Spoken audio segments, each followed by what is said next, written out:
অনেক দিন থেকেই আমার একটি পাহাড় কেনার শখ, কিন্তু পাহাড়কে বিক্রি করে আমি জানি না।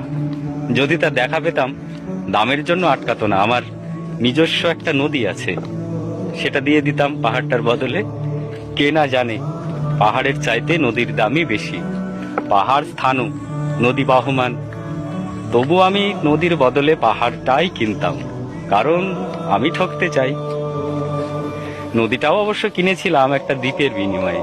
ছেলেবেলায় আমার বেশ ছোট্টখাট্টো ছিমছাম একটা দ্বীপ ছিল, সেখানে অসংখ্য প্রজাপতি। শৈশবে দ্বীপটি ছিল